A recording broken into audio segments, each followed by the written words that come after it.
If you're a leader or an aspiring leader in the business of lifelong learning, you're in the right place. I'm Celisa Steele. And I'm Jeff Cobb, and this is the Leading Learning Podcast.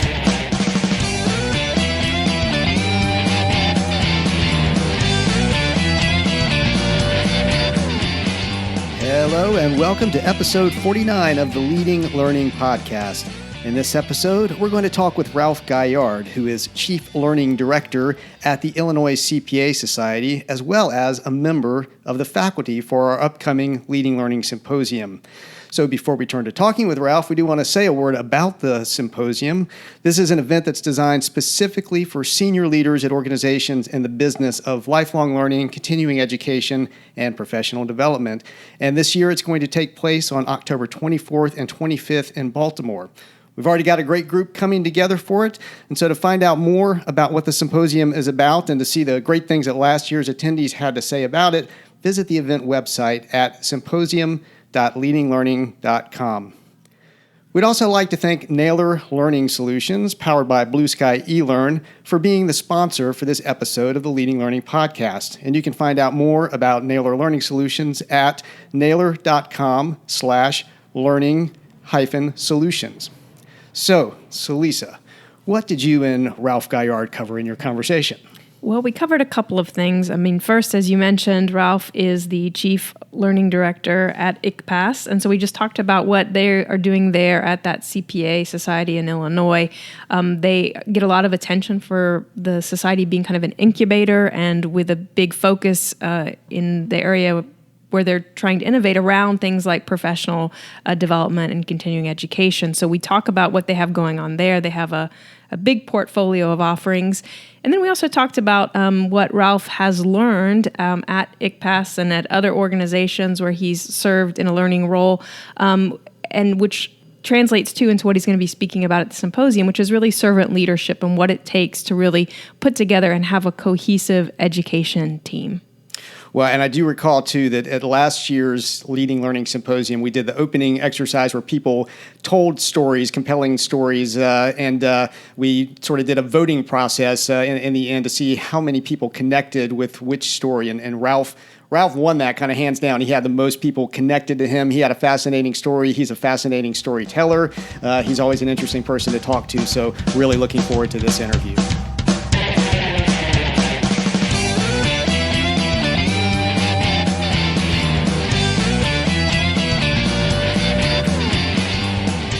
I'm Celisa Steele, and this is the Leading Learning Podcast, and today I'm joined by Ralph Gaillard. Ralph is the Chief Learning Director at the Illinois CPA Society. Ralph, thanks for making time for this conversation, and since I only offered the very briefest of introductions, would you share a little bit more about your background and the Illinois CPA Society and your role there? Sure. Celisa, it's great to be on this podcast. Yes, as you mentioned, I'm the Chief Learning Director for the Illinois CPA Society, where we service 23,000 members in the land of Lincoln. Within my role, I oversee a portfolio of about 30 one-day conferences, 100 full-day courses, workshops. We also produce about 130 online self-study courses, about half a dozen or so live virtual events, as well as an annual 2,000-person plus trade show. My background, I've been in learning and development for about 20 years. I have a master's degree in instructional design and have led various learning enterprises for-profit and not for-profit groups. Well, it sounds like you've definitely got your hands full with all that going on there at the Illinois CPA Society. I saw recently that Todd Shapiro, the CEO there, was named to Accounting Today magazine's list of the top 100 most influential people. And I know that in awarding the honor, that Accounting Today happened to cite Shapiro's use of the Illinois CPA Society as an incubator for new ideas in a range of areas, and they specifically cited professional education. So I would just be interested to get your thoughts on where learning and education fit in with ICPAS's overall strategy. Sure, yes. And by the way, we're very proud of Todd's selection to that list, and it really is a credit to his leadership where he allows new ideas to thrive and become real.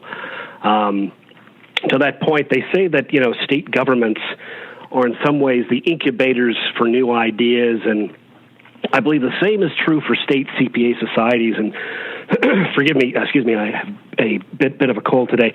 But under Todd's leadership, he's really offered, other state CPA societies a template for, making, our groups incubators for new ideas where we can test and experiment new approaches that will improve and enhance the value of our services and products for our actual members.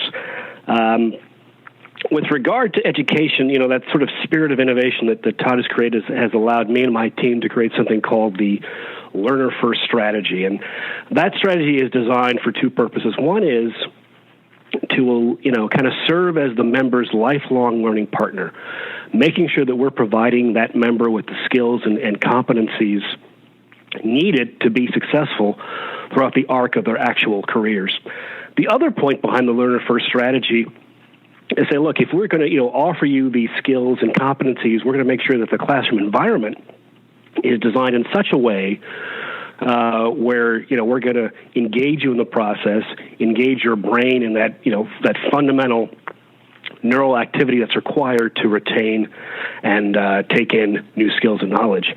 And none of that would not have been possible without Todd's, leadership and allowing, this sort of new approach to come to the actual surface.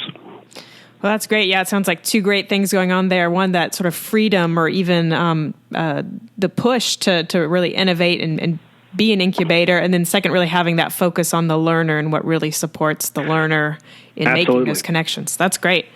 Absolutely. So, we've said that you're the Chief Learning Director at the Illinois CPA Society. And, in my experience anyway, that's not a particularly common title. So I'd love to hear what having that title means within your organization about kind of, what it says about your role or about the importance of education there. And then also what you think that title signals to others outside the organization. Yeah, that's a great question. In fact, I'm very honored to have that title, and I think it sends a message to our members that we're taking learning and education seriously. And more to the point, we want to take education and learning and their continuing learning to the next level.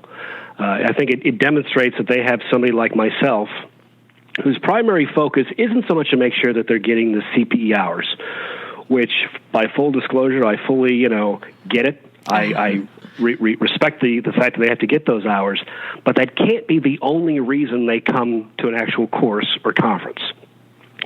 And that kind of goes to my other point, which is, in my role, is to make sure that they walk away with skills, information, knowledge that's going to help them be better at their job. That's primarily my job. It's not to create and, deliver training. It's to make sure that I'm giving them the tools they need to be better at their actual jobs. And I think, it's a message that is, obviously sent and heard to our membership here in Illinois as well as to our internal staff. But I think it also, can help other state CPA society leaders who run their training departments to kind of think beyond just the hours. Think about what it is you're doing to help your members, your customers, be better at their jobs each day. But I think that's a great perspective because it sounds like it ties back to that learner first strategy that you were talking about.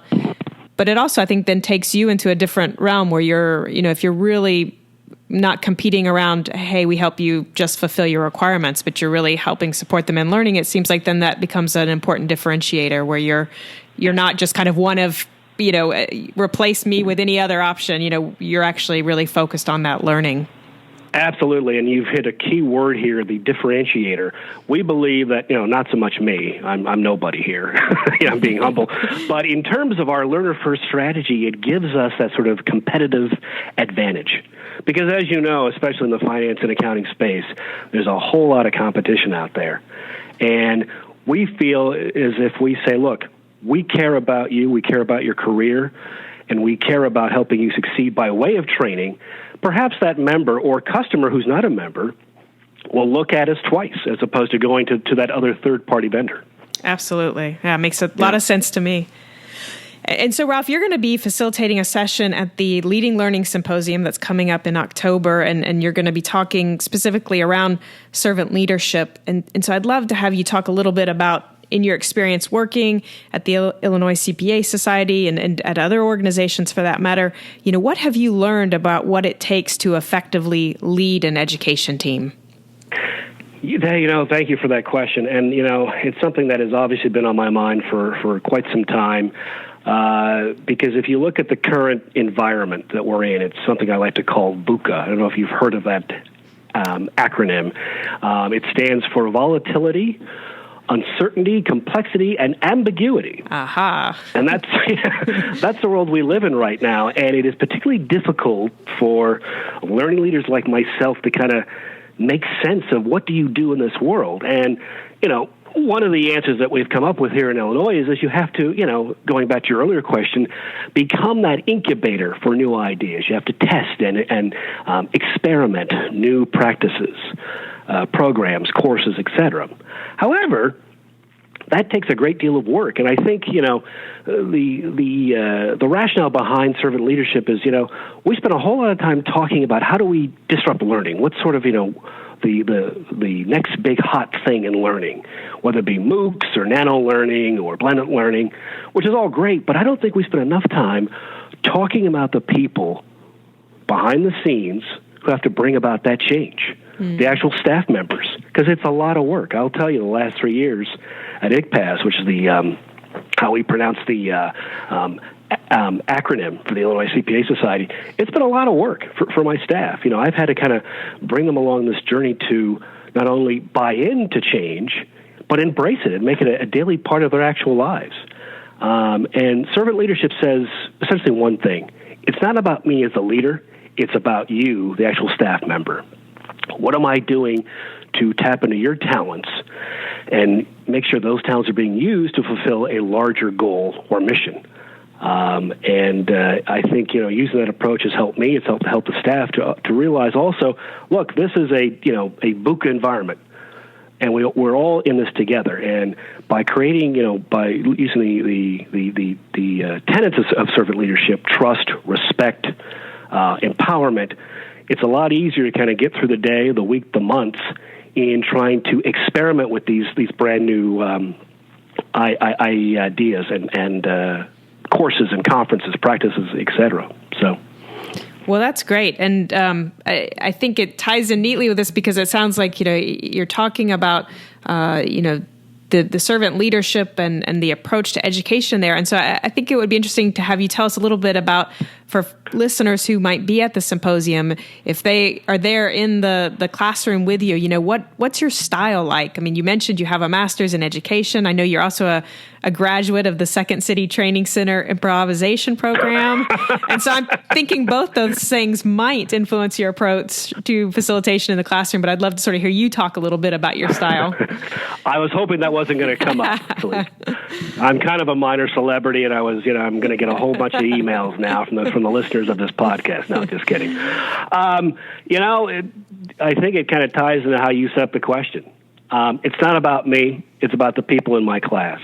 It's about the learner. And so to that point, I would say if anybody who's, going to go to my class in October and they're expecting to kind of sit back and relax and hear me talk, don't come to my class. Right. You're going to be, very active in terms of, learning these new skills. You're going to learn how to, start to apply those new skills through a whole lot of brain power and activity. And also, since you mentioned my Second City background, hopefully it's going to be fun. And this is all based on neuroscience, and you know where I'm going with this, Lisa. We now know that a happy brain learns more. And there's no reason why a classroom experience can't be fun. As you know, putting the words fun and classroom and training in the same sentence, that was bad 5 years ago, But now I think people are starting to understand, hey, training can be fun. And you know what? That's okay. And more importantly, now we have the research to say, when you're having fun, you will learn more. So I would just say, buckle up and have fun. All right. Well, excellent. So if we shift back a little bit more to your current role at ICPAS, you mentioned that you guys really have a pretty robust education offering, a number of conferences, you've got workshops, you've got the catalog of on-demand offerings, you've got live virtual events, you have your big showcase. So, in your role overseeing the strategic development and management of all those things, what have you learned? And I realize that's a really big question, but I'm thinking of things how like... long is this podcast? But I'm thinking of any in particular ahas or insights, maybe things that you found to be most effective or most popular when it comes to the learning offerings. And maybe those are different things. Maybe the most popular or not the most effective, Yeah. Great question. It's been quite a journey. As I mentioned, at the top of the broadcast, I've been in learning development for about 20 years, and by even way of further background to answer this question, I've taught lawyers, nurses, doctors, corporate PR professionals, workplace safety engineers, HR professionals, and like anything else, what astounds me is that every audience is different in how you market to them and how they respond to actual promotional offers, as well as how they learn. There is no common thread that I can, say, all right, this is like the magic bullet. There is no magic bullet, for, a certain group of actual learners, Really experience, background, profession really impacts, again, how they respond to marketing pitches, promotions, as well as, the type of environment that they want to actually, be in. And I guess it's not so much a surprise, but it's something that I tend to forget, being, in this business for so long, that every audience is very different and unique, and you always have to pay very close attention to that. I'd say the other thing that has really surprised me in terms of my work here at the Illinois CPA Society is really the embrace of online self-study. As I said, I've taught a whole lot of various groups, but the accounting and finance space seems to really gravitate towards online self-study, self-paced courses. And I think one of the reasons why is that, we have something called tax season. And for our listeners who don't know what that is, my membership is pretty much off the grid literally from January until April 15th. Well, why is that? Because they're doing taxes. But to do that work and to do it well, we provide a whole lot of training really in the fall, and a lot of that training is based on getting them up to date on the various tax rules and regs. And so everybody's schedule is different. We offer a whole lot of courses, but we also offer a lot of online self-study courses that kind of gives that seasoned, practiced CPA sort of a quick, burst of learning to kind of refresh themselves on, all right, this tax reg is this, and, there's an update to this tax law. But yeah, I think more so than other groups I've taught, they really appreciate the solo learning, course experience. All right. So a bit of an aha around what this particular set of learners, the accountants seem to like, and that self-paced. Yeah. Which is far different from other groups. My HR professionals prefer face-to-face learning, and I still stay close to that world, and that's still the actual case. So, yeah. Well, so, you offer all these different types of learning at ICPAS, and you, the impact of education. I think we know that's important. You offer the things we were talking about. You don't want to just offer the CPE. You want to also be thinking about what is it that these accountants are actually learning. So, how do you guys go about measuring the impact of the education and learning that you offer? Yeah. Great question. Yeah, and I think this is sort of a real opportunity for learning leaders, and it's something that I'm diving into more. Sure, one way of measurement is just based on the strict, financial goals, which, is important. I'm not going to discount that, but if we really want to, take the learner first strategy to heart, you would, assume that you would look at, all right, is the learning helping that person be better at their job? How do you actually, track that? Now, I will tell you, I have 23,000 learners. I can't spend the time I need with all 23,000 to say, all right, because you went to this course or conference or online self-study course, did it help you be better at your actual job? No, I can't do that. What I can do is start to subtly and slowly change the current evaluation structure that I have. Case in point are evaluations. And like any other, learning event evaluation, it's a level 1, and I'm sure you know what that means. It's sort of that sort of basic smiley face, evaluation. What's interesting, in the last year, there's been a new body of research by a gentleman named Dr. William Thalheimer. I don't know if you know that name. Yeah, he's actually been on the podcast a few episodes ago. Yeah, talking about the sort of the new smile sheet approach. Absolutely, yeah. And you know where I'm going. We have looked at that. We've looked at his research. We've looked at his book, and we're starting to apply his practices about how do you turn that smiley sheet evaluation into a performance-based assessment. Like all things in terms of innovation and change and experimentation, we're starting out slow. We started to apply Dr. Thalheimer's questions to our online self-study courses, and we have plans to apply the questions in his framework to other events over the actual next year or so. Well, great. And we're hoping from that assessment, and you know exactly what he's doing there. He's asking two big questions. One is, what do they walk away with in terms of new skills and knowledge? And number two, how likely are they to apply that skill and knowledge to their job when they get back to the actual office? So, well, great. Well, I look forward to catching up with you after you're starting to get some of the results of this new approach to evaluation back and really seeing what impact you're having. So here's another big, broad question for you. When you think about learning and kind of what's happening in the world these days, I guess it's sort of the VUCA world that you were talking about. What's exciting to you? Is there a particular trend or development that you find yourself really drawn toward or hoping it'll really take off? Yeah, another great question. And I'll answer this question by way of a story. I was talking to one of my mentors about a year ago, and he asked me how my job was going. And I told him, I'm at a point in my life where I think, where I believe, rather, that, I can really throw everything I know about learning and development out the window and start over. I think it is just a brand new territory where any and all ideas, any crazy idea you thought 10 years ago is now something that could actually become an actual event or course or program. And I think the reason for that is because what we talked about earlier, VUCA, this is a very disruptive environment. People are hungry for any sort of help with regard to skills, knowledge, and content that's going to help them, do a better job in that VUCA environment. I also think that, we're at a point in time where the whole idea of lifelong learning is finally, in the words of Mark Maron, a thing. And I'll tell you why. There was a Pew Research study that came out, I believe, in April of this year.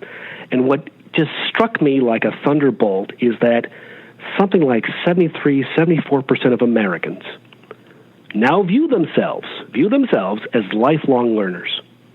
And this is the moment that I've actually been waiting for, when people are open to the idea that learning, training isn't just something that is finite you do in grad school or college or high school. It is a continuous process. And so I'm just happy to be alive in this time because it's allowing me to kind of fulfill my actual passion to help people learn. So I think the other thing that's really exciting to me is virtual reality. I think in the next couple of years, I think sooner rather than later, that has a real opportunity to become a game changer for those in learning and development. Just picture, being able to practice a skill, especially a soft skill like leadership or, how do you handle a difficult conversation? How do you make a sales pitch by way of a virtual reality program? So I'm very excited about that. And, based on some research I'm doing, I think that's going to be here sooner rather than actual later. So we will see. Well, I'm excited about both those things as well. And that Pew Research that you talked about, we actually had John Hargan, one of the lead authors behind that, on the podcast as well. It's a great, fascinating report. And you're right, that to see that many adults identifying as, with that phrase, lifelong learner, that's really exciting. And I also agree on the virtual reality front. I think that there are really exciting things happening there that can really change how we learn. So next to last question as we sort of wrap up here, and this is a question that we like to ask everyone who comes on the Leading Learning podcast. So tell us a little bit about your own lifelong learning habits. Yes. Well, I think, it's about not so much, you're right, it's an actual habit, but how do you maintain that habit? And for me, it's about maintaining my curiosity. Mm-hmm. And how do I do that? I do that actually on a weekly basis. I get the Sunday New York Times delivered to my home. And, I'm sort of a news junkie anyway, but that allows me to prep or prime my mind to become curious. And what I find myself doing after I read, 4 or 5 sections is just jotting down some notes as it relates to my job. And then I'll take those notes and go downstairs to my office and start to do some research on learning and development trends. It takes me about an hour, but that's kind of my way to kind of keep me fresh in terms of maintaining my curiosity. Of course, I'm taking other courses, going to conferences like the one I'll be attending and speaking at, hosted by you in October. But, I think it's a matter, and I'll tell you why I'm mentioning this, because time is such a difficult concept for us to master. And if I don't build in that time to read the New York Times, it's not going to allow me to kind of take it to the next level and say, all right, now that my mind is curious, let me continue to do some research on learning and development trends. Well, that's great. I think you make a good point there about having it truly be that habit, have it sort of built into your week, and then using that as a way to sort of a jumping off point to go and explore more. Yeah, absolutely. And so speaking of exploring more, if listeners would like to know more about the Illinois CPA Society or connect with you, where would you have them look? Yeah, 2 places. One is simply at our website, very simple, www.icpas.org. ICPAS is the acronym for the Illinois CPA Society, ICPAS. And then if they want to reach out to me directly, it's simply my email address, the best place to reach me. And that's going to be Gaillard as in David, R. So it's Gaillard R, my first name and the initial for my first name, at icpas.org. Well, great. Thanks so much for taking the time today, Ralph, to talk with me. No, please, it was a pleasure. Thank you. So that's a wrap for our interview with Ralph Gaillard. As we're exiting, we'll mention our fall event, the Leading Learning Symposium, one more time. And to get information about that, just go to symposium.leadinglearning.com. And again, thanks to Naylor Learning Solutions for sponsoring this podcast episode. To get show notes for this episode, go to leadinglearning.com/episode 49. While you're there, you'll see various options for subscribing to the podcast. And if you're getting value out of the podcast, we would be truly grateful if you would subscribe. And we're always grateful also if you take just a minute to give us a rating on iTunes. And to do that, all you have to do is go to leadinglearning.com/iTunes. And we really appreciate it. It, obviously makes us feel good to know that people are out there listening and like the podcast, but it also helps others find the podcast. And speaking of helping others find the podcast, please consider telling others about the podcast. You can send out a tweet by going to leadinglearning.com/share. Or if tweeting isn't your thing, you can pick another social network of your preference and spread the good word that way. So thanks again, and we'll see you next time on the Leading Learning Podcast.